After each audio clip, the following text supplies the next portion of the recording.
ஒரு நாள் ஒரு 10-15 பள்ளிக்கூடத்து பிள்ளைங்க தேடிட்டு வந்தாங்க. உங்களை பார்த்துட்டு தான் போகணும், அதுக்காக தான் வந்திருக்கோம்னாங்க. என்ன விஷயம்னு கேட்டோம். நாங்கள்லாம் கூடி ஒரு முடிவு பண்ணியிருக்கிறோம், அதை உங்ககிட்ட சொல்லணும் அப்படின்னாங்க. அதுவும் ஒரு வாண்டு பையன் அதை சொன்னான். என்ன முடிவு அது அப்படின்னு கேட்டோம் ரொம்ப ஆர்வமாக. அதை இப்போ சொல்ல மாட்டோம், எங்களுக்கு பிடிக்கிற மாதிரி ஏதாவது ஒரு தகவல் சொன்னால் அதுக்கப்புறம் நாங்கள் அதை சொல்கிறோம் அப்படின்னா அந்த வாண்டு பையன். சரி, சின்ன பையன்கிட்ட இன்னைக்கு வசமாக மாட்டிக்கிட்டோம் அப்படின்னு நினச்சிக்கிட்டு அவங்களுக்கு தகுந்த மாதிரி ஒரு கதை சொல்ல ஆரம்பித்தோம். அது என்ன கதைன்னா, ஒரு பெரிய காடு, அதில் பலவிதமான மிருகங்கள். அந்த காட்டுக்கு ஒரு சிங்கம் தான் ராஜா. எப்பவும் காட்டுக்கு அது தானே ராஜா. ஒரு பெரிய யானைக்கு இது பொறுக்கலை. என்ன இது, எப்போ பார்த்தாலும் இங்கே சிங்கத்துக்கே ராஜா பதவி கிடைக்குது, நான்லாம் எவ்வளவு பலசாலியாக இருக்கிறேன், அப்படி இருந்தும் எனக்கு அந்த பதவி கிடைக்கலையே அப்படின்னு தனக்குள்ளே பொறுமிக்கிட்டே இருந்தது. ராஜா பதவியை நினச்சி ரொம்ப ஏக்கம், அதுக்கு பதவி மோகம். இந்த சமயம் பார்த்து ஒரு குள்ள நரி கூட்டம் அதை தேடிட்டு வந்தது. ஐயா பெரியவங்களே, நீங்கள் இந்த காட்டுக்கு ராஜாவாக இருக்க ஆசைப்படுறீங்க, அதில் ஒன்றும் தப்பு இல்லை. ஆனால் அதுக்கு முன்னாடி நீங்கள் எங்கள் கூட்டத்துக்கு கொஞ்ச நாள் தலைவராக இருங்க, அதாவது ராஜாவாக இருங்களேன், உங்களுக்கும் ஒரு ட்ரைனிங் கிடைச்சது மாதிரி இருக்கும் அப்படின்னு சொல்லியிருக்குது இந்த கூட்டம், குள்ள நரி கூட்டம். இதை கேட்ட உடனே யானைக்கு ரொம்ப சந்தோஷம் தாங்கலை. அதுதான் எப்போன்னு பதவிக்காக காத்துக்கிட்டு இருக்குதே. இருந்தாலும் கொஞ்சம் பிகுவோட, சரி நீங்கள்லாம் இவ்வளவு தூரம் என்ன தேடிட்டு வந்து கேட்கறதுனால மறுக்க முடியல அப்படின்னு ரொம்ப ஏதோ அவளுக்கு சிரமப்பட்டு ஒத்துக்கிறது மாதிரி ஒத்துக்கிட்டது. ஏதோ உங்கள் ஆசைக்கு கட்டுப்படுறேன், கொஞ்ச நாள் உங்கள் கூட்டத்துக்கு ராஜாவாக இருக்கிறதுக்கு சம்மதிக்கிறேன் அப்படின்னுது. உடனே அந்த யானை ராஜ நட போட ஆரம்பிச்சுட்டுது. யானை சாதாரணமாக நடந்தாவே எப்படி இருக்குங்கிறது நமக்கு தெரியும்.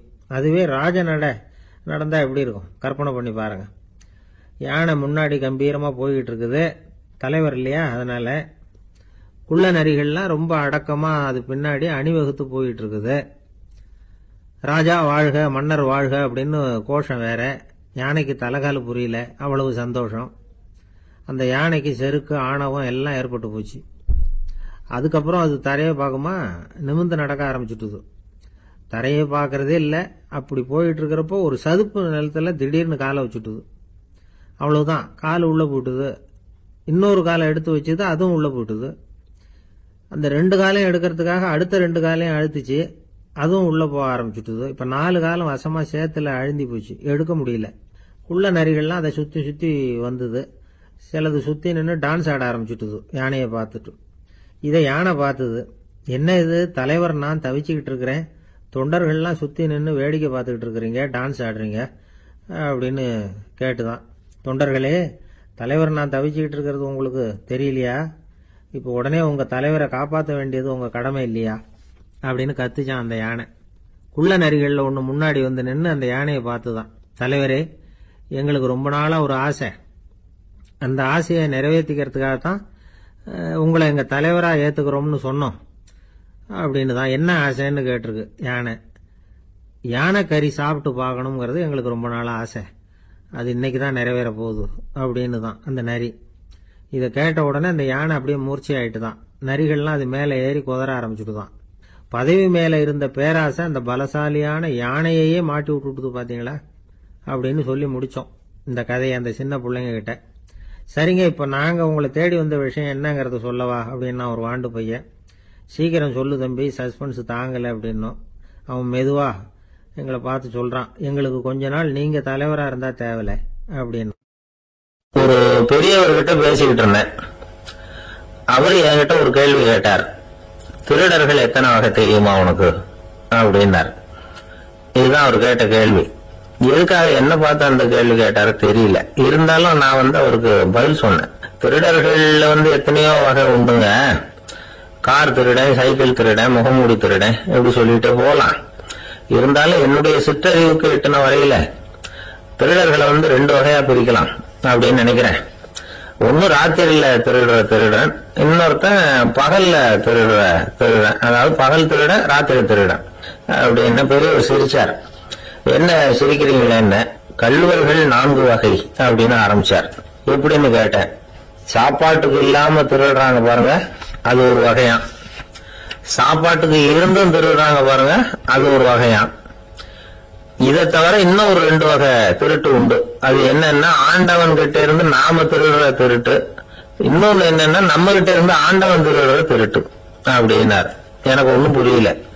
என்ன சார் இது, ஆண்டவனையே திருடன்னு சொல்றீங்களே அப்படின்னு ஆச்சரியமா. ஆமாங்க, ஆண்டவனை கல்வன்னு சொல்றது இல்லையா?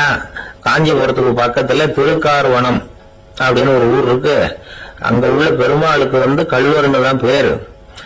அது மட்டும் இல்ல, திருமங்கையாழ்வார் தம்முடைய திரு நெடுந்தாண்டகத்துல கார்வனத்துள்ளாய் கல்வா அப்படின்னு தான் அழைக்கிறார் அப்படின்னு நிறைய உதாரணம்லாம் சொல்ல ஆரம்பிச்சார்.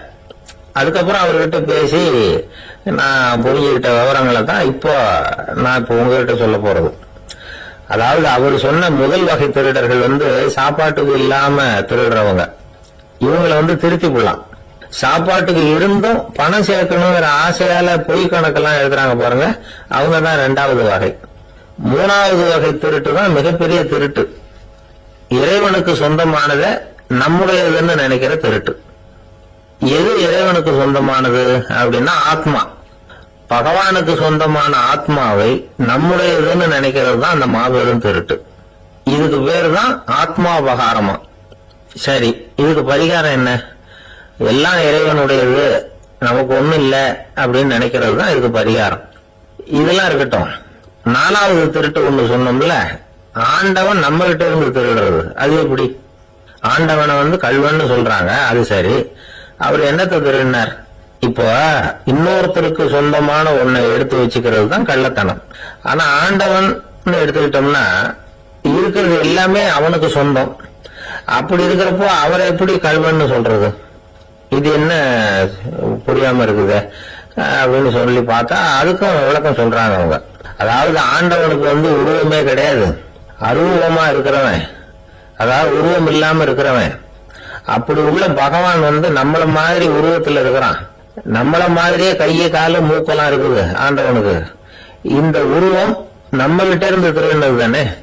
அவன் தன்னுடைய உண்மையான திருமையை நமக்கு காட்டாம, அதாவது தரிசனம் கொடுக்காம இருக்கிறது கள்ளத்தனம் தானே. அதனாலதான் இதுவும் ஒரு பெரிய திருட்டு, இருக்கிறதுலயே மிகப்பெரிய திருட்டு அப்படிங்கிறார். என்கிட்ட பேசிக்கிட்டு இருந்தாரு, இந்த விஷயம்லாம் சொல்லிட்டு இருந்தாரு இந்த பெரியவர். அதாவது திருட்ட ஆன்மீக நோகத்துல அவர் பாக்குறார். நம்ம பார்வையில இதை விட அபூர்வமான திருட்டுலாம் இங்க உண்டு. அபூர்வமான திருடர்களும் உண்டு. ஒரு திருடன் சிறையிலிருந்து விடுதலையாகி வெளியில போனான். கொஞ்ச நாள்ல மறுபடியும் திரும்பி ஜெயிலுக்கு வந்துட்டான். அப்போ சிறை அதிகாரி அவனுக்கு அறிவுரை சொன்னாராம். ஏன்பா, இப்படி அடிக்கடி தப்பு பண்ணிவிட்டு ஜெயிலுக்கு வந்துடுறியே, உனக்கு சொந்த பந்தம் எதுவும் இல்லையா?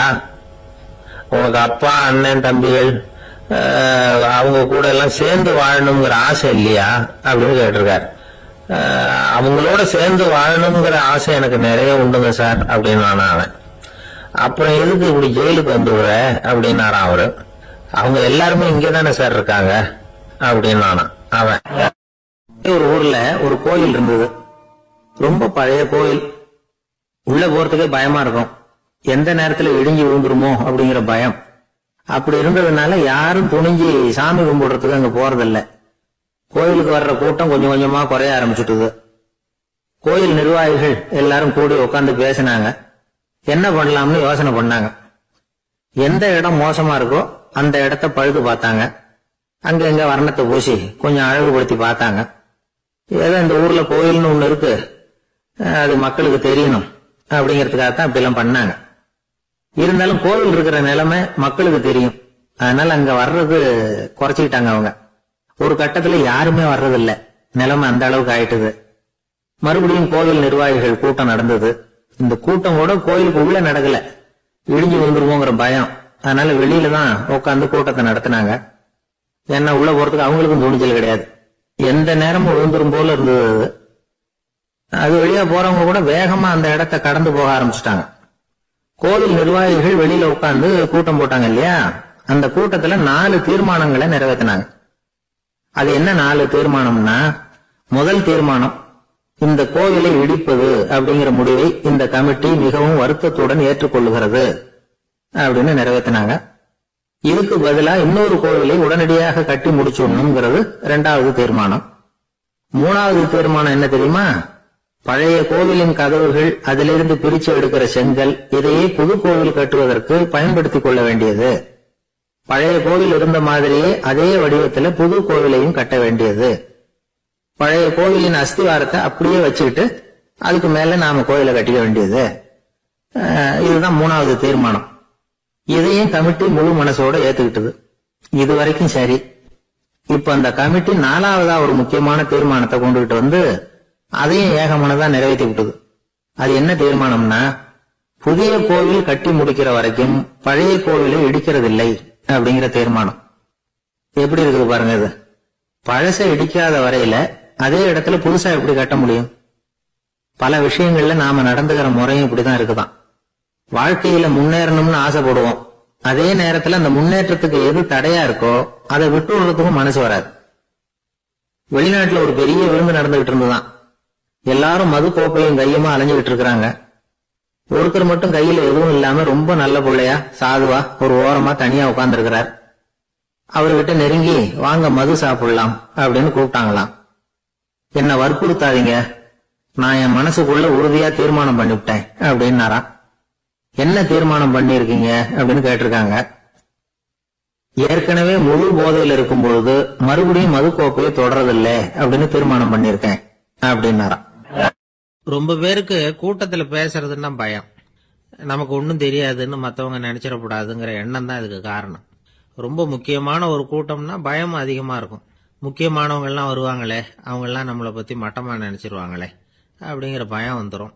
ஆனா மேடை பேச்சுங்கிறது அவ்வளவு கடினமான ஒரு காரியம் இல்லைங்கிறாங்க அது சம்பந்தமான நிபுணர்கள். யாரும் பேச்சாளர் ஆகலாம், இது ஒன்னும் பெரிய கிஃப்ட் கிடையாது அப்படின்னு அவங்க சொல்றாங்க. நீங்க ஒரு சிறந்த பேச்சாளர் ஆகணுமா அப்படின்னா அதுக்குன்னு சில ஆலோசனைகளை சொல்லி வச்சிருக்கிறாங்க அனுபவசாலிகள். முதல் ஆலோசனை என்னன்னா, உங்க பேச்சு எளிமையா இருக்கணும். ஏதாவது ஒரு கருத்து அல்லது 2 கருத்து சொன்னா போதும். 20 அல்லது 30 கருத்துக்களை சொல்லிட்டே போகக்கூடாது. 2வது ஆலோசனை, நீங்க என்ன பேச போறீங்கிறது முதல்ல உங்களுக்கு நல்லா புரியணும். அதுக்கப்புறம் தான் அதை அடுத்தவங்களுக்கு புரிய வைக்க முடியும்.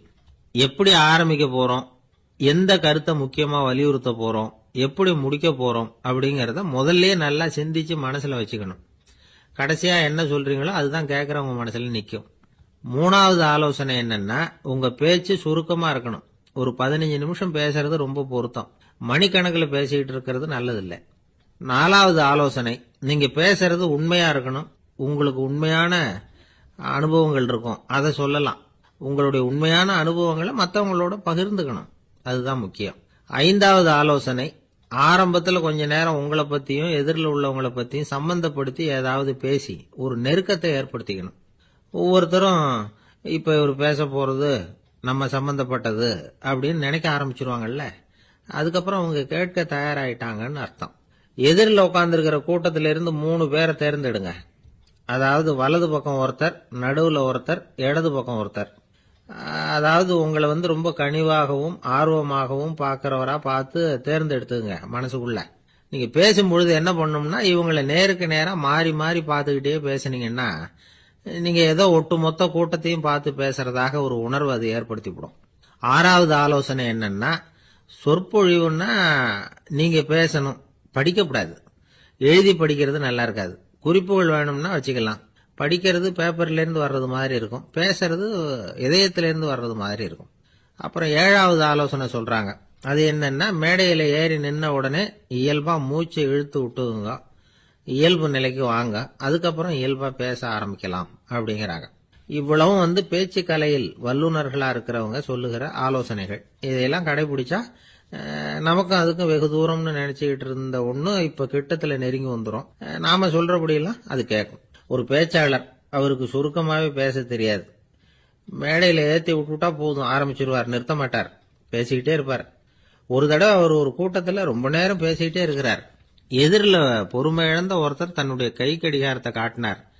அதை கவனிச்ச பேச்சாளர், மன்னிக்கணும், கை கடிகாரம் நான் கொண்டுகிட்டு வர மறந்துட்டேன், அதுதான் நேரம் போனதே தெரியல அப்படின்னு சொல்லியிருக்கிறார். இதுக்கு அவரு சொன்னாராம் கோபமா, ஏய்யா கடிகாரத்தை தான் பார்க்க முடியல, மறந்துட்டேன், பக்கத்துல மாட்டிருக்கிற கேலண்டரையாவது பார்க்க கூடாதா அப்படின்னாராம். ஒரு ராஜா இருந்தார். நாடு ஊராவும் நிறைய மரங்களை நட்டு வளர்க்கணுங்கிறது அவரோட ஆசை. தானே அதுக்கு முன்மாதிரியா இருக்கணும்னு நினைச்சார். அரண்மனையை சுத்தி மரங்களை நட்டு வளர்த்தார். இத பார்த்துட்டு ஜனங்களும் அவங்கவுங்க வீட்டை சுத்தி மரக்கன்றுகளை நட்டு வளர்த்தாங்க. கொஞ்ச காலத்துல ஊரு பூரா பசுமையா மாறிச்சு. எல்லாருக்கும் சந்தோஷமா இருந்தது. இது ஒரு பக்கம் இருக்கட்டும். இப்ப நான் சொல்ல போற கதை வேற. அதாவது அந்த ராஜா ஒரு நாள் தன்னுடைய அரண்மனைய சுத்தி இருக்கிற விதவிதமான மரங்களை எல்லாம் போய் பார்த்தார். எப்படி இருக்கிறீங்க அப்படின்னு ஒவ்வொரு மரத்துக்கிட்டையும் விசாரிச்சாராம். எந்த மரமும் சந்தோஷமா இருக்கிறதா தெரியல. அதுக்கும் மனசுல ஒரு குறை.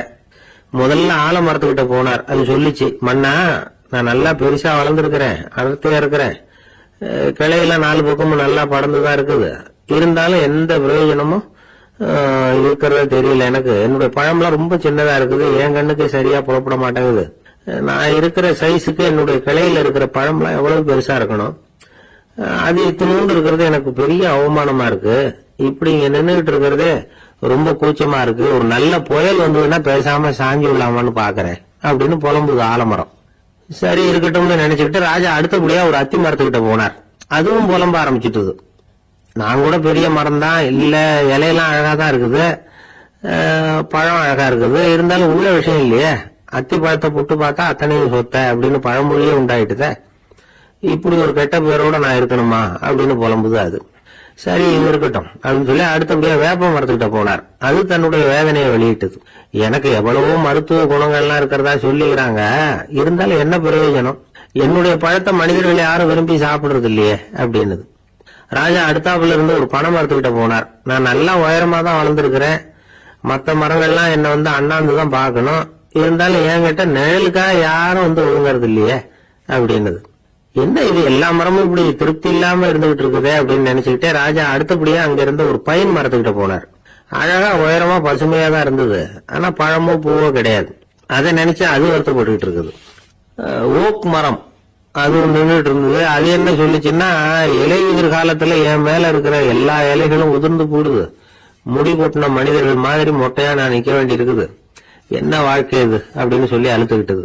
சரி புளிய மரம் என்ன சொல்லுது பாப்போம்னு அதுகிட்ட போனா, என்னுடைய நிழல்ல யாருமே தங்க மாட்டாங்க, உடம்புக்கு சூடுன்னு ஒதுங்கி போயிடுவாங்க, அடிமரத்தை பாத்தீங்கன்னா பட்டையெல்லாம் உறிஞ்சி பாக்குறதுக்கே கேவலமா இருப்பேன் அப்படின்னுதான் அது. முருங்கை மரம் என்ன சொல்லிச்சு தெரியுமா, என்னுடைய இலை காயெல்லாம் சாப்பிடுறவங்களுக்கு சத்து கொடுக்கறது வாசம் தான், ஆனா என் உடம்புல சத்தே கிடையாது, கொஞ்சம் வேகமா காத்து அடிச்சதுன்னா முறிஞ்சு விழுந்துடுறேன், என்ன வாழ்க்கை இது அப்படின்னு சொல்லி அது வருத்தப்பட்டது. ராஜா யோசனை பண்ணார், என்ன இது மரங்கள் வந்து பூமியின் வரங்கள்னு சொல்றோம், மழை பெய்யறதுக்கு அதுதான் காரணம், பூமி செழிப்பா இருக்கிறதுக்கும் அதுதான் காரணம், வீடு கட்டுறதுக்கு மரம், நாற்காலி செய்ய உபயோகப்படுத்துறதுக்கும் அதுதான் உபயோகப்படுது, மனுஷனுக்கு வேண்டிய ஆகாரங்களையும் கொடுக்குது, இப்படி எல்லாம் இருந்து எல்லா மரமும் நிம்மதி இல்லாம இருந்துகிட்டு இருக்குதே அப்படின்னு நினைச்சார். அப்போ அங்க இருந்து ஒரு மகிழ மரம் அவர் கண்ணுல பட்டது. அந்த மரம் மட்டும் கொஞ்சம் நிம்மதியா மகிழ்ச்சியா இருக்கிறது மாதிரி தெரிஞ்சுது. உடனே ராஜா அதுகிட்ட போனார். உனக்கு மனசுல எதுவும் குறை இல்லையான்னு கேட்டார். இல்ல நான் சந்தோஷமா தான் இருக்கேன்னு அந்த மகிழ மரம். அப்படியான்னு ஆச்சரியமா கேட்டார் ராஜா. ஆமா மன்னா, இந்த இடத்துல நீங்க ஒரு முருங்கை மரத்தையோ வேப்ப மரத்தையோ கூட நட்டிருக்கலாம், ஆனா இந்த இடத்துல நடுறதுக்கு என்ன தேர்ந்தெடுத்திருக்கிறீங்க, அதுவே எனக்கு பெருமை, அதுவே எனக்கு திருப்தி அப்படின்னு மகிழ மரம். மகிழ மரம் சாதாரணமா தான் இருக்கும், இளம் மஞ்சள் நிறத்துல பூக்கள், அது காய்ந்தும் மனம் வீசும். மகிழ மரம் மாதிரி மன திருப்தியோட வாழறதுக்கு நாம கத்துக்கணுமா. நாம இந்த உலகத்துல ஒரு நாயாவோ நரியாவோ கூட பிறந்திருக்கலாம், மனுஷனா பிறந்திருக்கிறோம், அதுவே பெருமை தானே. இந்த நிறைவுதான் மகிழ்ச்சியின் ரகசியம். ஒரு பையன் அப்பா கிட்ட போய், அப்பா நீங்க இந்த உலகத்துல ஒரு மனுஷனா பிறந்தது என்னோட அதிர்ஷ்டம் நானா. ஏண்டா அப்படி சொல்றேன்னு இருக்காரு அப்பா. நீங்க ஒரு கரடியா பிறந்திருந்தா இந்நேரம் நானும் ஒரு கரடி குட்டியா தானே இருந்திருப்பேன் அப்படின்னு நானா பையன். அவர் ஒரு பெரிய குடும்பத்துல பிறந்தவர்.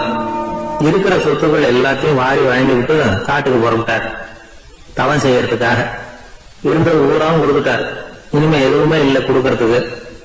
அப்போ கடைசியா ஒருத்தன் வந்து கையை நீட்டினானா, ஐயா ஏதாவது கொடுங்கன்னு இருக்கான். அவர் பார்த்தார், கட்டி இருக்கிற வேட்டியை தவிர வேற எதுவுமே இல்லை, 8 முழம் பட்டு வேட்டி ஜரிகை கரையோட இருக்குது. கடைசியா அதை தான் எடுத்துக்கிட்டு அவர் புறப்பட்டு இருக்கார். அவர் பார்த்தார், எதிரில் அவன் பரிதாபமா நின்றுட்டு இருக்கிறான். அந்த 8 முழ வேட்டி 2ஆ கிழிச்சார். 4 முழத்தை அவங்ககிட்ட கொடுத்தாரு, மீதி 4 முழத்தை தன்னோட இடுப்புல கட்டிட்டு அவர் காட்டுக்கு போயிட்டாரு. இவன் என்ன பண்ணான் தெரியுமா? கையில கிடைச்ச 4 முழத்தை எடுத்துக்கிட்டு கடை வீதிக்கு போனான். பழைய பட்டு வெட்டி ஜரிகை இதெல்லாம் விலைக்கு வாங்குற வணிகர் ஒருத்தர் இருக்கார். அவர்கிட்ட போனான். இதை விலைக்கு எடுத்துக்கிறீங்களா அப்படின்னு கேட்டிருக்கான். அவர் வாங்கி பார்த்திருக்காரு. ஆஹா, இது ரொம்ப அருமையான வேட்டி, விலை உயர்ந்த ஜரிகை, இது ஏது உனக்கு அப்படின்னு கேட்டாரான். அவன் நடந்தது சொல்லியிருக்கான். அப்படின்னா ஒண்ணு செய்ய, இந்த வேட்டியோட இன்னொரு பாதியையும் மெதுவா வாங்கிட்டு வந்துரு, உனக்கு நிறைய பணம் தர்றேன் அப்படின்னாரான் அந்த வணிகர். இவன் கொஞ்சம் யோசனை பண்ணி பார்த்தான். கொஞ்சம் இருங்கட்ட வந்துடுறேன் அப்படின்னு சொல்லி இப்ப நேரா காட்டுக்கு போனான். அவர் எங்க இருக்காருன்னு தேடி கண்டுபிடிச்சான். அவரு ஒரு இடத்துல தவக்கோலத்துல இருக்கிறார். கட்டியிருந்த இடவேட்டியும் அவர் அறியாமல் நழுவி கீழே விழுந்து கிடக்குது. இவனுக்கு ரொம்ப வசதியா போச்சு. அவரை கேட்க வேண்டிய அவசியமே இல்லை. மெதுவா சத்தம் போடாம அடி மேல அடி வச்சு நெருங்கினான். அவர் கண்ணை மூடிக்கிட்டு அவர் பாட்டு நின்றுட்டு இருக்கிறார். இவன் மெதுவா போய் கீழே கிடந்த அந்த துணியை எடுத்துக்கிட்டு சத்தம் போடாம திரும்பி நடந்தான். ஒரு 2-3 அடி எடுத்து வச்சிருப்பான். அப்படி ஓட ஆரம்பிக்கிற சமயத்துல அவன் காலில் கீழே கிடந்த முள் ஒண்ணு நறுக்குன்னு கழிச்சு விட்டுது. வலி தாங்க முடியாம அம்மான்னு கத்திருக்கான். இந்த சத்தத்தினால கண்ணை மூடி நின்றுட்டு இருந்த அவரோட தவம் கலைஞ்சது. மெல்ல கண்ணை திறந்து பார்க்கிறார். தன் இடையில இருந்த வேட்டி அவன் கையில இருக்கு. இப்ப அவர் நினைக்கிறார், என்ன நினைக்கிறாருன்னா, இந்த வேட்டி மீது நான் வைத்த ஆசை அல்லவா அவனை திருடனாக ஆக்கி விட்டது அப்படின்னு நினைச்சா. இந்த வேட்டி மேல நாம வச்ச ஆசை அவனை திருடும்படி ஆக்கிவிட்டது அப்படின்னு நினைச்சாராம். இது எப்பேற்பட்ட மனநிலை அப்படிங்கறத கொஞ்சம் யோசனை பண்ணி பாருங்க. தான் ஒரு பொருள் மேல வச்ச பற்று இன்னொரு மனிதன் திருடனாக ஆகிறதுக்கு காரணம் ஆயிட்டதேன்னு நினைக்கிறார். அப்படி நினைச்ச அந்த பெரியவர் யார் தெரியுமா? அவர் தான் மகாவீரர். இழந்துட்டேங்கிறிய, நீ என்னத்தை கொண்டுகிட்டு வந்த எங்க இழந்துடுறதுக்கு? நீ என்னத்தை உண்டாக்குன இது அழிஞ்சுட்டுன்னு சொல்றதுக்கு? இதுதான் அவருடைய சிந்தனை. இன்றைக்கு நம்ம சிந்தனை எல்லாம் வேற மாதிரி இருக்குது. ஒருத்தன் நடுத்தெருவில் உட்காந்து அழுதுகிட்டு இருந்தான். அந்த வழியா வந்தவர் ஒருத்தர், ஏன்பா அழறேன்னு கேட்டாராம். 5 ரூபா சார், இந்த இடத்துல விழுந்துட்டு ரொம்ப நேரமா தேடுறேன், கிடைக்காது போல இருக்கு அப்படின்னு சொல்லிட்டு அழறான். எப்ப தொலைஞ்சதுன்னு கேட்டாராம் அவரு. அது எனக்கு தெரியாது சார், பணத்தை தொலைச்சவன் தேடி பார்த்துட்டு போயிட்டான், நான் அவனுக்கு பின்னாடி தேட வந்தவன் அப்படின்னு நானாம் இவன். ஒரு ஊர்ல ஒரு ஆள் இருந்தான். நிறைய பணம் சேர்த்தான். அவனுக்கு சம்பாதிக்க தெரியுமே தவிர செலவு பண்ண தெரியாது. மகா கஞ்சன். காசை கையில எடுக்கவும் மாட்டான். எடுத்தா செலவு செய்ய வேண்டியிருக்குமே. அதனால இப்படியே அவன் காலத்தை ஓட்டி விட்டான். வயசாயிட்டது. அவனுடைய மனைவி ஒரு நாள் கேட்டாங்க, இவ்வளவு நாளா நீங்க என்ன எங்கேயுமே அழைச்சிட்டு போனதில்லை, இப்போவாவது அழைச்சிட்டு போக கூடாதா அப்படின்னாங்க. எங்க போகணும் சொல்லுன்னா, காசிக்கு போகணும், கங்கையில குளிக்கணும்னாங்க. இவன் பார்த்தான், இதுக்கு ஏன் அவ்வளவு தூரம் செலவு பண்ணிட்டு போகணும், நம்ம ஊர் ஆத்திலேயே குளிக்கலாமே, இதுவும் புண்ணிய நதிதான், இங்க குளிச்சா அங்க குளிச்ச பலன் கிடைச்சிரும் அப்படின்னா. சரின்னு 2 பேரும் ஆத்தங்கரைக்கு போனாங்க. அன்னைக்கு ஏதோ விசேஷம், நிறைய கூட்டம், நிறைய பேர் குளிச்சுக்கிட்டு இருக்கிறாங்க. கரையில சில புரோகிதர்கள் நின்றுகிட்டு இருக்கிறாங்க. குளிக்கிறதுக்கு முந்தி அவங்க கிட்ட உட்கார்ந்தா ஏதோ மந்திரம்லாம் சொல்லுவாங்க, கொஞ்சம் காசு கொடுக்க வேண்டியிருக்கும். அதனால இவன் என்ன பண்ணா, ஆத்தங்கரையிலேயே கொஞ்சம் தூரம் போனான். ஊரை விட்டு தள்ளி வந்துட்டான். அங்க யாருமே இல்லை. அப்பாடான்னு சந்தோஷப்பட்டான். குளிக்கலாம்னு புறப்பட்டான். இந்த நேரம் கடவுள் பார்த்தார், இந்த கஞ்சனுக்கு ஏதாவது புத்தி போகட்டணும் அப்படின்னு நினைச்சாரு. உடனே ஒரு புரோகிதர் மாதிரி உருவத்தை மாத்திக்கிட்டு அந்த ஆள் முன்னாடி வந்து நின்னார். அவனுக்கு அதிர்ச்சி. இங்க யாருமே இருக்க மாட்டாங்கன்னு நினைச்சா இங்கேயுமே ஒரு ஆள் வந்துட்டாரு, என்ன பண்றதுன்னு யோசனை பண்ணான். புரோகிதர் உருவத்தில் இருந்த கடவுள் சொன்னார், இத பாருங்க, இன்னைக்கு விசேஷ நாள், நீராடுறதுக்கு முன்னாடி சுயகல்பம் பண்ணிக்கிறது ரொம்ப நல்லது அப்படின்னார்.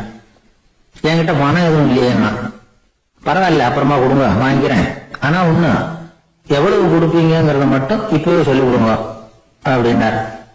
இவன் ரொம்ப யோசனை பண்ணான். ஒரு 10 பைசா தரேன் அப்படின்னா.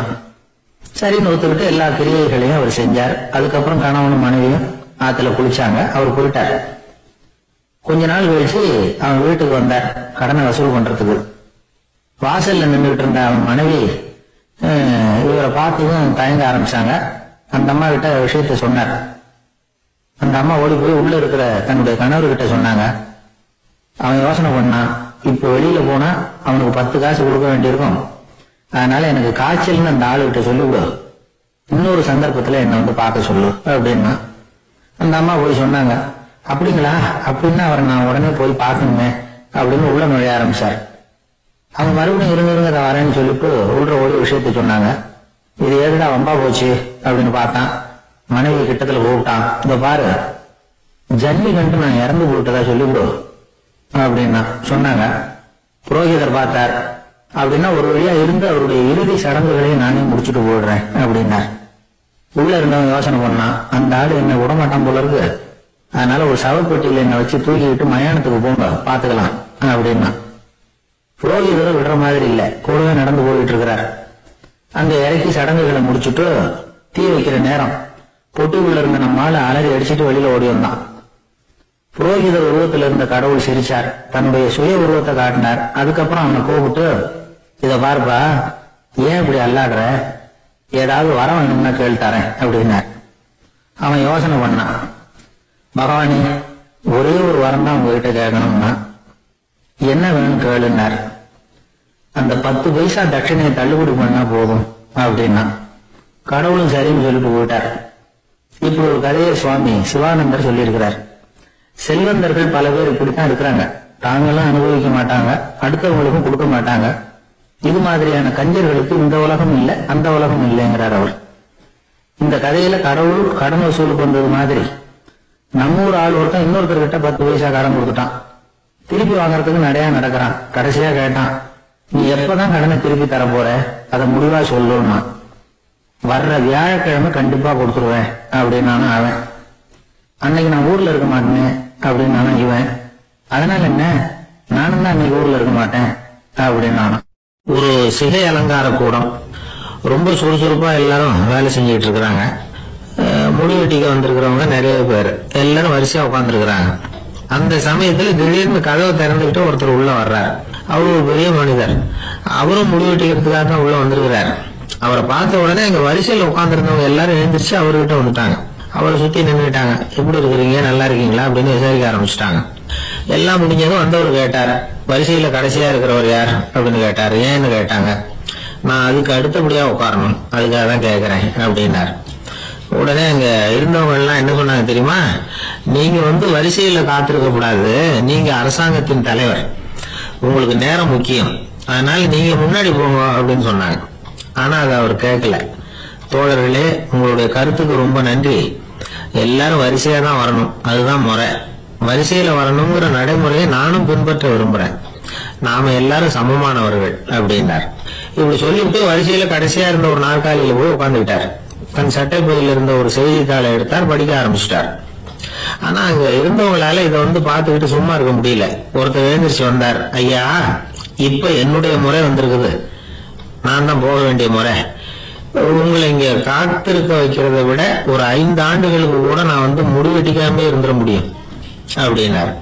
அவர் மறுபடியும் சொன்னார், ஐயா, நீங்க வரிசை முறையை தாண்டி போக விருப்பப்படல, சரி, ஆனா என்னுடைய முறையை மாத்தி கொடுக்கறதுக்கு எனக்கு முழு உரிமை இருக்குது. இதுக்கு பதிலா உங்களுடைய கடைசி இடத்தை நான் எடுத்துக்கிறேன், இதை நீங்க மறுக்க முடியாதுன்னார். அங்க இருந்த மற்றவங்களும் இதை ஒரு மனசா வற்புறுத்த ஆரம்பிச்சுட்டாங்க. அந்த பெரிய மனிதர் பார்த்தார், சரின்னு கடைசியா ஒத்துக்கிட்டார். அவர் யார் தெரியுமா, அவர் தான் மாவீரர் லெனின். ரஷ்யாவில கிரெம்ளின் சிகை அலங்கார கூடத்துலதான் இது நடந்தது. எல்லாரும் இந்நாட்டு மன்னர்கள்னு வாயளவுல பேசுறதுல என்ன பிரயோஜனம், நாம எல்லாரும் சமங்கிறத நடைமுறையில கடைபிடிச்சு காட்டினவங்க கொஞ்சம் பேர் தான். அவங்கள ஒருத்தர் தான் லெனின். வரிசையில நின்று வர்றதுங்கிறது ஒரு சிறந்த பண்பு, உயர்ந்த பண்பு. இன்னைக்கு பல இடங்கள்ல அது நமக்கு தேவைப்படுது.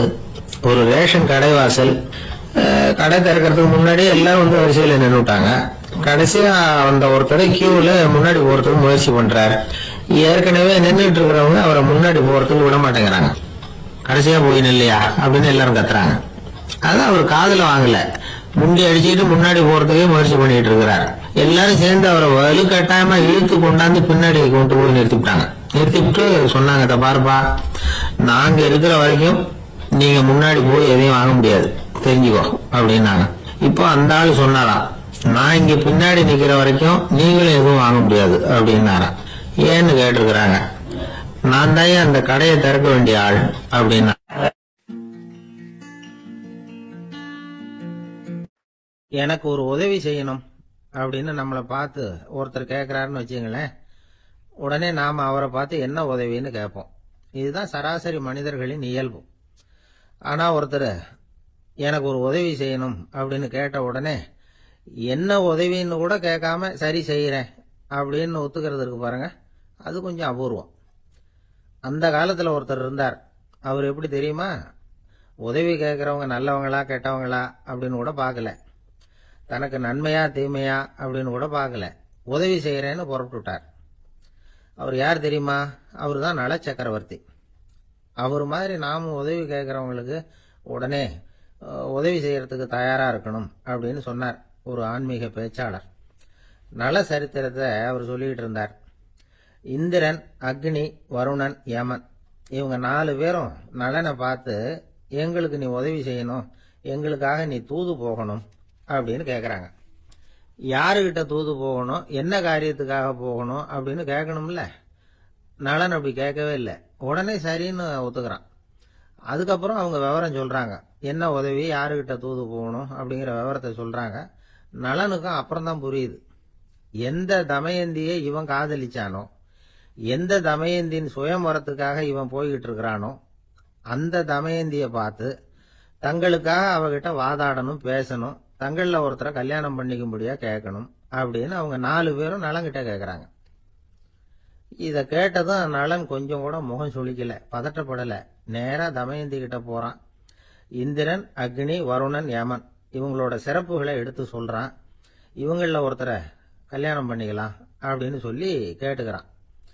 ஆனா இதுக்கு தமயந்தி சம்மதிக்கல.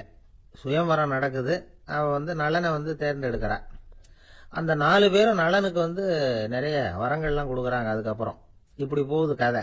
இதுல நாம கவனிக்க வேண்டியது என்னன்னா, உதவின்னு கேட்ட உடனே என்ன உதவின்னு கேட்காம சரி செய்யறேன்னு சொன்னான் பாருங்க, அதை கொஞ்சம் சிந்திக்கணும்.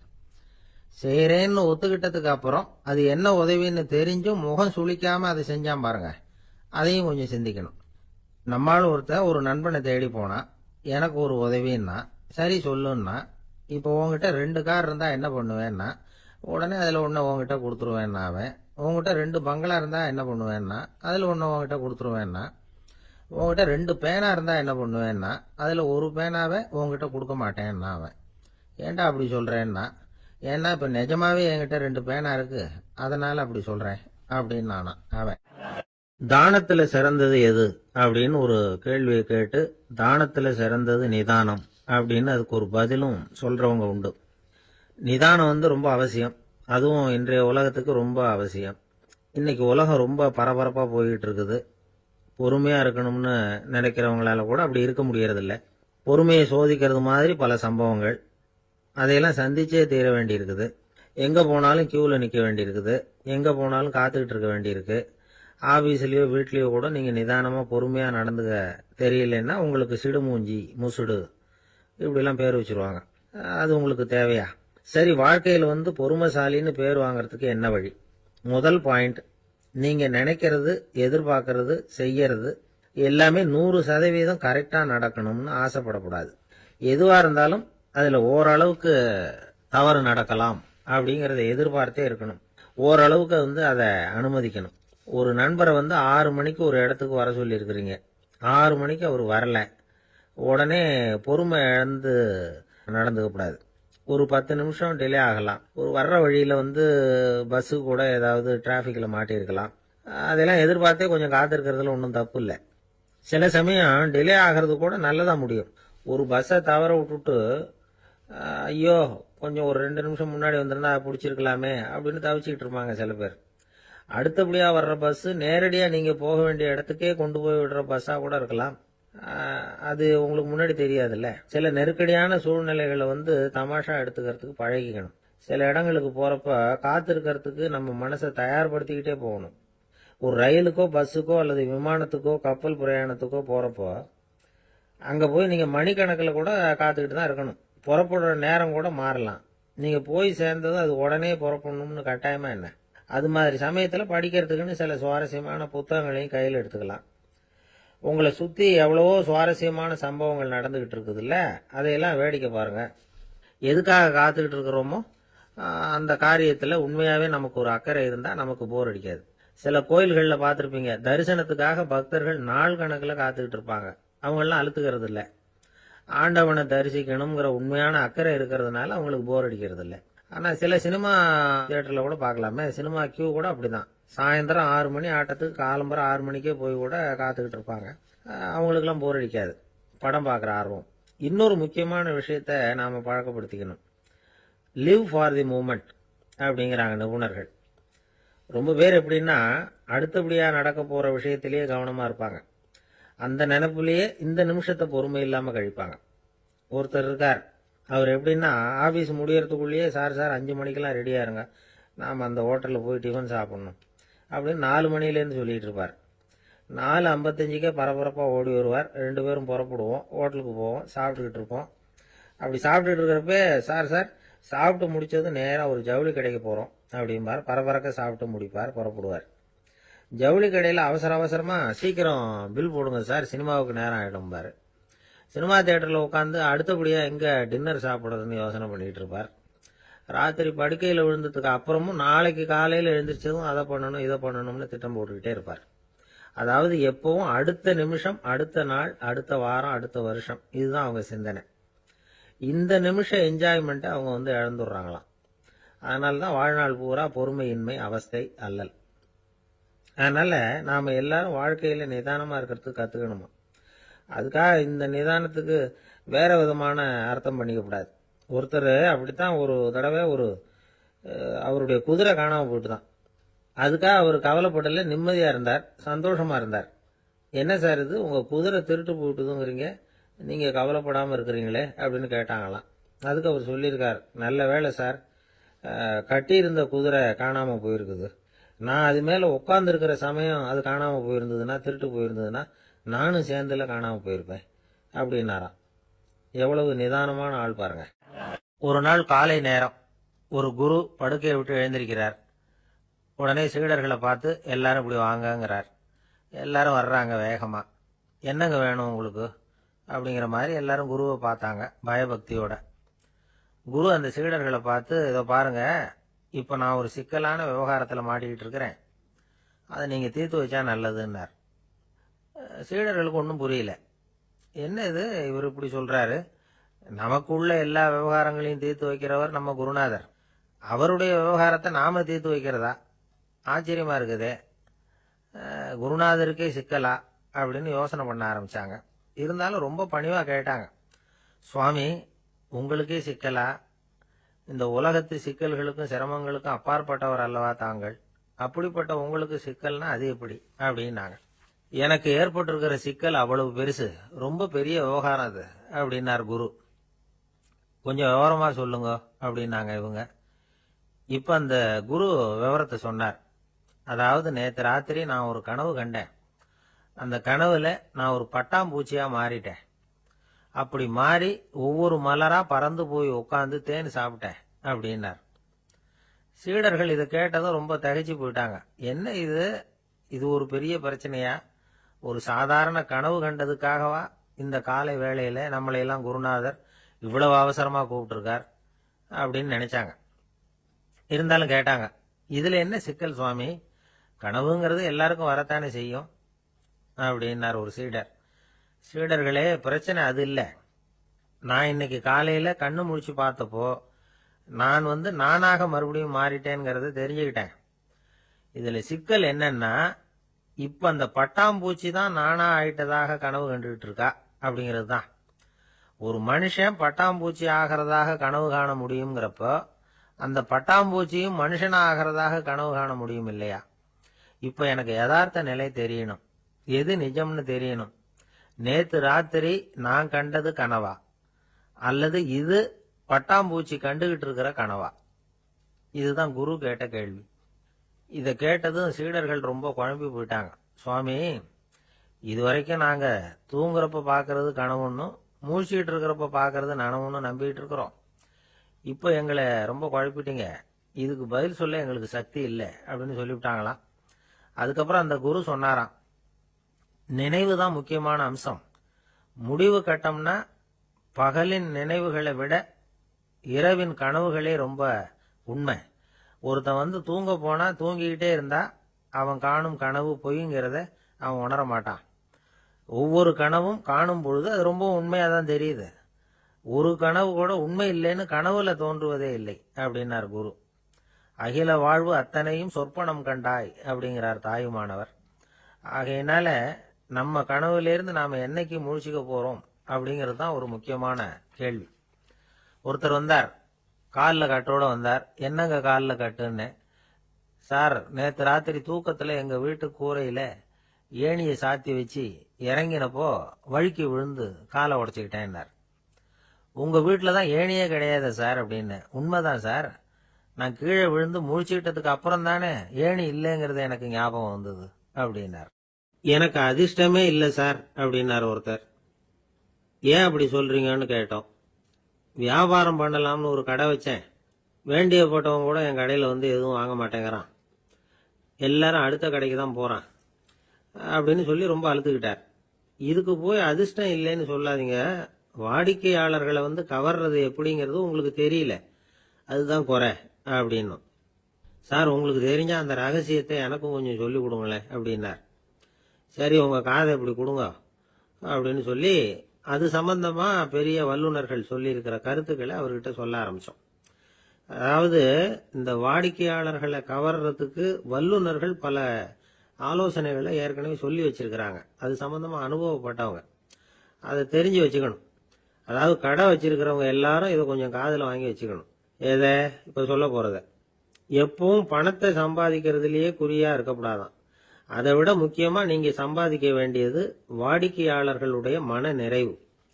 வர்றவங்க திருப்தியோட போகணும், அது முக்கியம். அதுல கவனமா இருக்கணும்.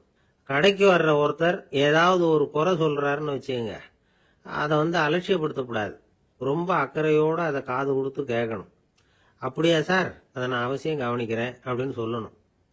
ஒருத்தர் வரார், சார் நேத்திக்கு உங்க கடையில இதை நான் வாங்கிட்டு போனேன், வீட்டுல இது வேணான்னு சொல்லிவிட்டாங்க, திருப்பி கொடுக்கறதுக்காக தான் வந்திருக்கிறேன் அப்படின்னு சொல்லி திருப்பி கொடுக்கறார். உடனே நீங்க வந்து முகம் சுளிக்க கூடாது, எரிச்சல் படக்கூடாது.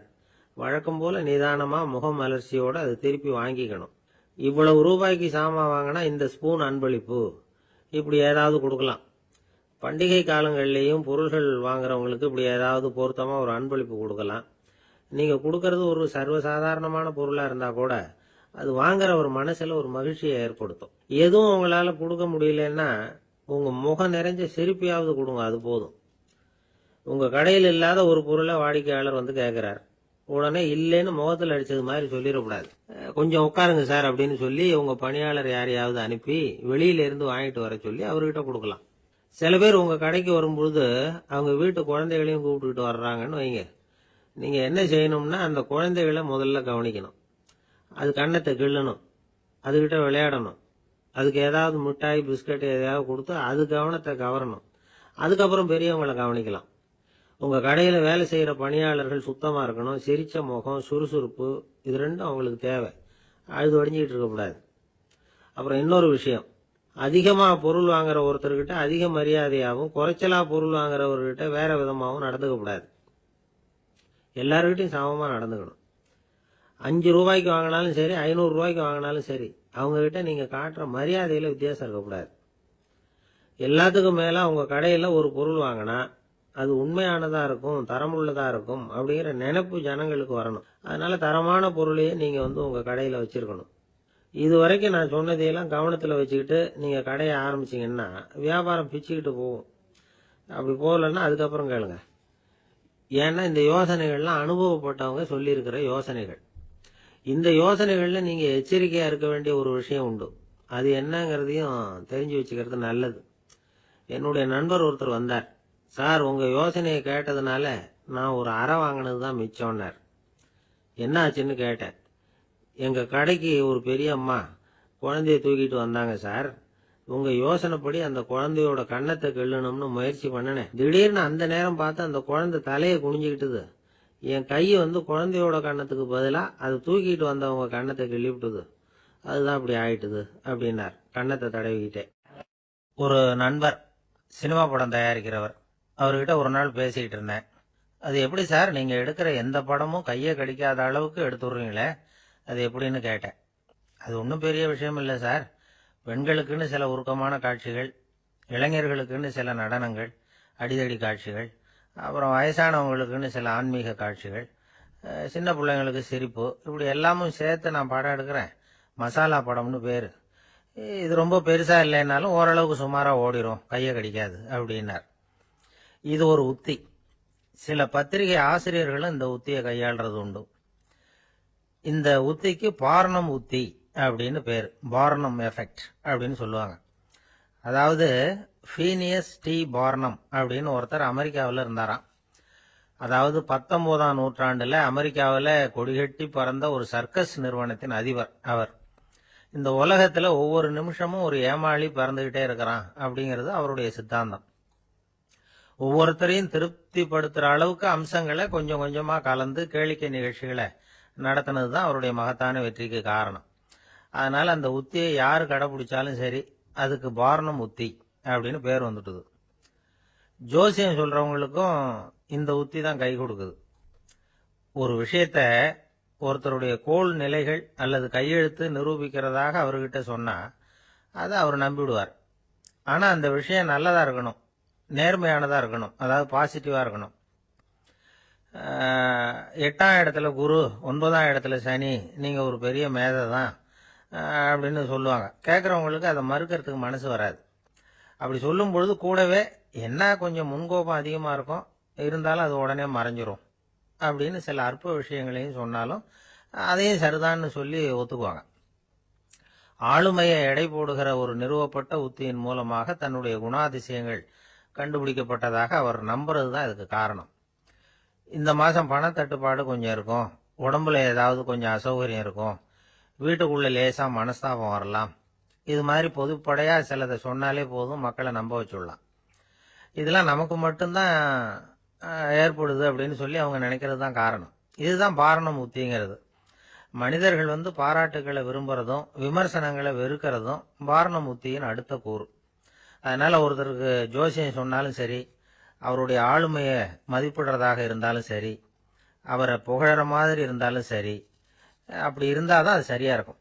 சாதகமான விஷயங்களை அதிகமாகவும் பாதகமான விஷயங்களை நாசூக்காவும் சொன்னா மக்கள் அதை நம்பிடுவாங்க. ஒருத்தரை கருமின்னு சொன்னா ஏத்துக்க மாட்டார். அதையே கொஞ்சம் மாத்தி நீங்க கொஞ்சம் சிக்கனமான ஆசாமி அப்படின்னு சொன்னா நீங்க சொல்றது சரிதான் சார் அப்படிம்பார். நீங்க பெரிய செலவாளி தான், இருந்தாலும் நல்ல விஷயங்களுக்கு தான் செலவழிப்பீங்க அப்படின்னு சொல்லணும். இப்படி இந்த பார்னம் உத்தியை கடைபிடிச்சு இன்னைக்கு வெற்றிகரமா காலம் தள்ளுறவங்க நிறைய பேர் இருக்கிறாங்க. இந்த உலகத்துல ஒவ்வொரு நிமிஷமும் ஒரு ஏமாளி பறந்துகிட்டே இருக்கிறான் அப்படிங்கிறது தான் ஃபீனியஸ் பார்னம் அவர்களுடைய நம்பிக்கை. அதை விட அடுத்தவங்களை ஏமாளியா நினைக்கிற மனுஷர்கள் தான் இன்னைக்கு உலகத்துல ரொம்ப அதிகம். ஒருத்தர் தன்னுடைய மேல் அதிகாரிகிட்ட போய், ஐயா ஒரு நாள் லீவு வேணும், என் தங்கச்சிக்கு கல்யாணம் அப்படின்னார். அவரு பார்த்தார், ஒரு 10 நிமிஷம் வெளியில இருங்கன்னார். 10 நிமிஷம் கழிச்சு கூப்பிட்டார், இத பாருங்க, நீங்க சொல்றது பொய்.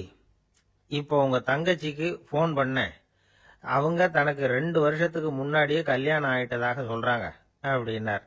உடனே இவரு சொன்னார், சார் இப்போ நீங்க சொல்றதும் பொய்யாதான் இருக்கணும், ஏன்னா நிஜமா எனக்கு ஒரு தங்கச்சியே கிடையாது அப்படின்னார். கப்பல் கடல்ல போயிட்டு இருக்கு, புயல் சூறாவளி, அலையெல்லாம் பெருசு பெருசா ரொம்ப உயரமா உண்டாகுது. கடுமையான காற்றிலேயும் வேகமான அலைகள்லேயும் சிக்கி அந்த கப்பல் தடுமாறுது. திசை மாறி போச்சு, எந்த பக்கம் போயிட்டு இருக்கிறோம்னே தெரியல.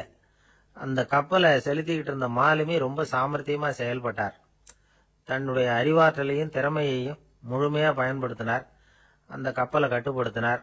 மெதுவா அந்த சூறாவளியிலிருந்து கப்பலை காப்பாத்தி கரைக்கு கொண்டுட்டு சேர்த்துட்டார். மாலுமின்னு ஒருத்தர் இருந்ததுனால அந்த மரக்கலம் காப்பாற்றப்பட்டது. மாலுமின்னு ஒருத்தர் இல்லைன்னு வச்சுக்குங்க, அந்த கப்பலோட கதி என்னவா இருக்கும் யோசிச்சு பாருங்க. ஒரு கோபக்காரனுடைய நிலைமையும் அப்படித்தானா. கோபக்காரன்கிறவன் ஒரு மாலுமி இல்லாத மரக்கலம் அப்படிங்கிறார் நபிகள் நாயகம். கொந்தளிக்கிற கடல்ல கொடுமையான அலைகளின் உச்சியில அல்லல் படுகிற மரக்கலத்தை விட மோசமானது கோபக்காரனின் நிலைமை அப்படிங்கிறது அவருடைய கருத்து. அது மாதிரி இதுன்னு சொல்லல, அதை விட மோசம் இது அப்படிங்கிறார். ஏன் தெரியுமா? ஒரு கப்பல் கடல்ல தடுமாறினா அதை சரிப்படுத்த மாலுமி இருக்கிறார். அவர் தன்னுடைய சாமர்த்தியத்தினால அதை கட்டுப்படுத்தி சரியான வழிக்கு கொண்டுட்டு வந்துருவார். ஆனா கோபக்காரனுடைய நிலைமை அப்படி இல்லை அப்படிங்கிறார் நபிகள் நாயகம். மனித மனம் ஒரு மரக்கலம், அறிவு அதுல இருக்கிற மாலுமி. மாலுமி மரக்கலத்தை செலுத்துறான். அவனுக்கு கட்டுப்பட்டு அது ஓடுது. ஆனா கோபக்காரன்கிற மனுஷங்கிட்ட அறிவுங்கிற மாலுமி சரியா வேலை செய்ய மாட்டான். ஏன்னா கோபம் அந்த மாலுமியின் கண்களை அவிச்சிரும், காதுகளை கேட்காம பண்ணிவிடும். கண்ணையும் காதையும் மூடிவிட்டு கப்பலை ஓட்டுனா எப்படி ஓட்டுறது? அதனால கோபக்காரன் மாலுமி இல்லாத மரக்கலம். இடி மின்னல்ல மாட்டிக்கிட்டு கஷ்டப்படுற கப்பல் மாதிரி கஷ்டப்படுறான். பெரியவங்கள்லாம் என்ன சொல்றாங்க? உனக்கு கெடுதல் பண்ணவனுக்கும் நீ நன்மையே செய். எவருடைய விருப்பு வெறுப்பையும் பொருட்படுத்தாதே. பரம எதிரிக்கும் நீ நன்மை செய்ய ஆரம்பிச்சா உன்னுடைய தூய நிலையை பார்த்துட்டு அவனும் உனக்கு நெருக்கமான நண்பனா ஆயிடுவான். இதுதான் பெரியவங்க நமக்கு சொல்லி இருக்கிறது. புனித குரான் சொல்றது என்ன? தீமையை நன்மையை கொண்டே நீர் தடுத்து கொள்ளும் அப்படின்னு சொல்லப்பட்டிருக்கு. அதுல இன்னா செய்தாரை ஒருத்தல் அவர் நாண நன்னயம் செய்து விடல் அப்படிங்கிறார் திருவள்ளுவர். செல்வந்தர் ஒருத்தர்கிட்ட ஒரு சிறுவன் ஆடு மேய்ச்சிக்கிட்டு இருந்தானா. பெரியவர் அவனை கூப்பிட்டு, நீ நேரா போய் ஒரு ஆட்டுல உள்ள ரொம்ப நல்ல பகுதி எதுவோ அதை எடுத்துட்டு வா அப்படின்னாராம். இவன் போனான். ஒரு ஆட்டு உடம்புல இருந்த நாக்கு, இருதயம், இது ரெண்டையும் எடுத்துட்டு கொடுத்தானான். பெரியவர் வாங்கி பார்த்தார். அதுக்கப்புறம் இப்ப நீ போய் இன்னொரு ஆட்டுல இருக்கிற ரொம்ப கெட்ட பகுதி எதுவோ அதை எடுத்துட்டு வா அப்படின்னாராம். இவன் போய் எடுத்துட்டு வந்தான். அவன் கையில இருந்தது மறுபடியும் அதே மாதிரி நாக்கு, இருதயம், இது ரெண்டும் தான். என்னது இப்பவும் அதையே கொண்டுட்டு வந்திருக்கிற அப்படின்னாராம் பெரியவர். இவன் சொன்னானா, ஒரு உடம்புல உள்ள ரொம்ப நல்ல பொருளும் இதுதான், ரொம்ப கெட்ட பொருளும் இதுதான் அப்படின்னானா. இளம் வயசுல இப்படி பதில் சொன்னவர் தான் பேரறிஞர் லுக்மானுல் ஹக்கீம் அவர்கள். கோபப்படாம இருந்தா இது ரெண்டும் நல்லா வேலை செய்யும், கோபப்பட்டா இது ரெண்டும் மோசமா வேலை செய்யும். அதை புரிஞ்சுக்கிறதுக்காகத்தான் இன்னைக்கு இந்த தகவல். கோபம் வந்துட்டா நாம என்ன செய்யறோங்கிறது நமக்கே தெரியாது. ஒருத்தர் டாக்டர் கிட்ட போனார் அவசரமா. டாக்டர், எனக்கு இப்ப கடுமையான கோப வெறி, எனக்கு கண்ணு மண்ணு ஒன்னும் புரியல, உடனடியாக அதை கட்டுப்படுத்தணும், உடனே இதுக்கு ஏதாவது ஒரு மாத்திரை கொடுங்க ப்ளீஸ் அப்படின்னார். அந்த டாக்டரும் உடனே ஒரு மாத்திரையை கொடுத்து, இதை உடனே போடுங்க, நான் தண்ணி கொண்டுட்டு வரேன்னு உள்ள போனார். தண்ணியோட திரும்பி வந்தார். இவரு சொன்னாரு, டாக்டர், நீங்க கொடுத்த மாத்திரை ரொம்ப பெருசா இருந்தது, இருந்தாலும் கஷ்டப்பட்டு முழுங்கிட்டேன்னார். டாக்டர் சந்தேகத்தோட மேசையை பாக்குறார். பார்த்தா மாத்திரை அங்கேயே இருக்குது, பேப்பர் வெயிட்ட காணல. சில பேர் ஆளை பார்த்தா 60 வயசு மாதிரி தோணும், உண்மையான வயசு என்னன்னு பார்த்தா 40 அல்லது 45. சில பேரை பார்க்கறதுக்கு 45 மாதிரி தெரியும், உண்மையிலேயே 65 தாண்டி இருப்பாங்க. ஒரு மனிதனுக்கு 2 வகையான வயது உண்டுங்கிறார் ஓஷோ. அதாவது உடம்புக்குன்னு ஒரு வயசு, மனசுக்குன்னு ஒரு வயசு.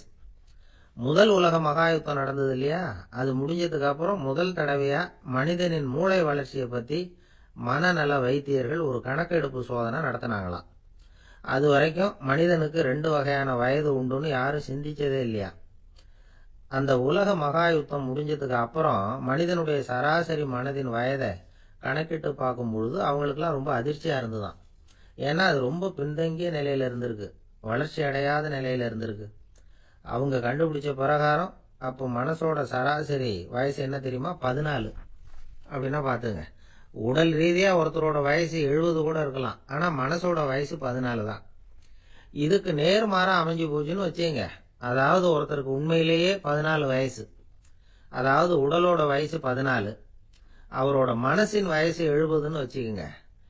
இப்படி அமைஞ்சுட்டுதுன்னா அவர் சீக்கிரம் ஞானத்தன்மை அடைஞ்சிருவார் அப்படின்னு அர்த்தம். இப்ப நமக்கெல்லாம் உடம்போட வயசு மனசோட வயசு ரெண்டும் ஒன்னா இருந்துட்டா அதுவே போதும், அதுவே பெரிய விஷயம். இப்ப எமர்சன் கிட்ட போய் ஒருத்தர் கேட்டாராம், உங்க வயசு என்ன அப்படின்னு. அவர் உடனே பதில் சொல்லியிருக்கார், 360 வருஷம் அப்படின்னாராம். கேட்டவர் குழம்பி போயிட்டார். அவர் என்ன சொல்றாரு, 360 வயசா? என்ன நம்ம காதல தான் சரியா விழலையா? எமர்சன் எப்பவும் உண்மையை பேசுற ஒரு சிறந்த அறிவாளி, அவர் இப்படிலாம் பொய் சொல்ல மாட்டாரே அப்படின்னு ஒரு யோசனை பண்ணிட்டு இவர் மறுபடியும் அவர் கிட்ட போனாராம். ஐயா, நீங்க சொன்னது சரியா என் காதல விழல, அதனால மறுபடியும் கேட்கிறேன், உங்க வயசு என்ன அப்படின்னாராம். எமர்சன் மறுபடியும் சொல்லியிருக்கிறார், 360 வருஷம்னு. வந்தவருக்கு உண்மையிலேயே அதிர்ச்சியா போட்டுது. அதுக்கப்புறம் மெதுவா ஆரம்பிச்சாராம், ஐயா, நீங்க சொல்றதை என்னால ஏத்துக்க முடியாது. எப்படி பார்த்தாலும் இப்போ உங்களுக்கு வயசு ஒரு 60க்கு மேல இருக்காதுன்னு நினைக்கிறேன். அப்படின்னாராம். நீங்கள் சொல்கிறது சரிதான், அது என் உடம்போட வயசுன்னாராம் எமர்சன். அப்படின்னா ஏற்கனவே நீங்கள் சொன்னது அப்படின்னு கேட்டிருக்காரு, அது என் மனசோட வயசு அப்படின்னாராம். நம்மளை பொறுத்த வரைக்கும் அறிவு தூசு படிஞ்சிருக்கு, அது மாதிரியே அன்பும் மாசுபட்டிருக்கு. இது ரெண்டையும் சுத்தம் பண்ண வேண்டியிருக்குது. அப்போ தான் நாம் சரியான வயசில் வாழ முடியும். ஒரு ஆசாமி இருக்கிறார், அவருக்கு உடம்போட வயசு அதிகம், மனசோட வயசு ரொம்ப குறைச்சல், குழந்தை மாதிரி. அவர் ஒரு ஆஸ்பத்திரியில் படுத்திருக்கிறார். நர்சம்மா எல்லாருக்கும் மருந்து கொடுத்துட்டு போகிறாங்க. கொஞ்ச நேரம் கழித்து திரும்பி வந்தாங்க. அப்போ இவர் அந்த அம்மாவை கூப்பிட்டு சொல்கிறார், இப்போ பாருங்கள் சிஸ்டர், நீங்கள் எல்லாருக்கும் சின்ன சின்ன மாத்திரையாக கொடுத்துட்டு எனக்கு மட்டும் நீளமான மாத்திரையாக கொடுத்துட்டீங்க. முழுங்கிறதுக்கு ரொம்ப கஷ்டமாக போச்சு. இனிமேல் எனக்கு சின்ன மாத்திரையாக கொடுங்க சிஸ்டர் அப்படின்னாராம். அந்த அம்மா உடனே அதிர்ச்சி ஆகி தலையில் அடிச்சுக்கிட்டாங்களாம். நான் கஷ்டப்பட்டு மாத்திரை முழுங்கினதுக்கு நீங்கள் ஏமா தலையில் தட்டிக்கிறீங்க அப்படின்னு கேட்டிருக்காரு இவர். இதுக்கு அவங்க சொல்லியிருக்கிறாங்க, நான் உங்களுக்கு கொடுத்துட்டு போனது மாத்திரை இல்லைங்க, அது தெர்மாமீட்டர் அப்படின்னாங்களாம். நாட்டில் நல்லவங்க ஒருத்தர் 2 பேர் இருக்கிறதுனால தாங்க மழையே பெய்யுது அப்படின்னு சொல்கிறது உண்டு. நல்லார் ஒருவர் உளரேல் அவர் பொருட்டு எல்லாருக்கும் பெய்யும் மழை. சில சமயம் ரொம்ப பேர் திடீர்னு நல்லவங்களா ஆகிடுவாங்க போல இருக்கு. அதனால தான் விடாமல் பேய் மழையாக கொட்டி தீர்த்துடுது. எல்லாரும் நல்லவங்களாகிட்டா உலகமே தாங்காது போல இருக்க.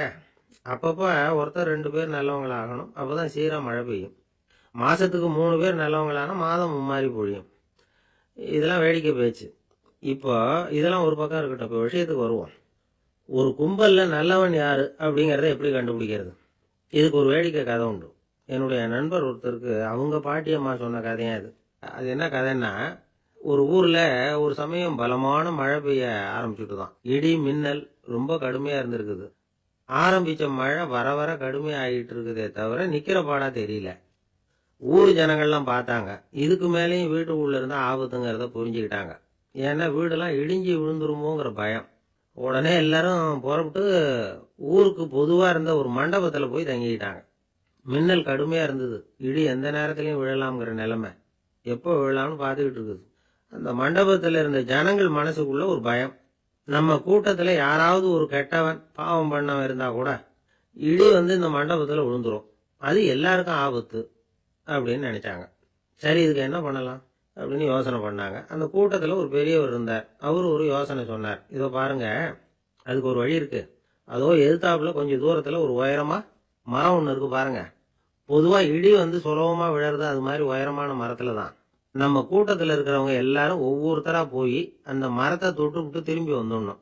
நம்மள பாவம் பண்ணவன் யாரோ அவன் அந்த மரத்தை தொடுற சமயத்தில் இடி விழுந்துரும், அவன் மட்டும் போயிடுவான், மண்டபத்தில் இருக்கிற நாமெல்லாம் பொழைச்சிக்கலாம் அப்படின்னு ஐடியா கொடுத்தாரு அந்த பெரியவர்.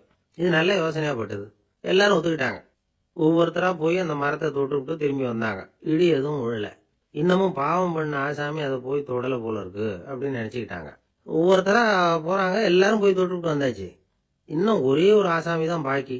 கடைசியாக இருந்த அந்த ஆள் பயந்துட்டான். இது வரைக்கும் இடி விழலைன்னா இப்போ என்ன அர்த்தம்? இப்போ நாம தான் பாக்கி, நாம தான் தப்பு பண்ண ஆள் போல இருக்கு அப்படின்னு நினச்சிட்டான்.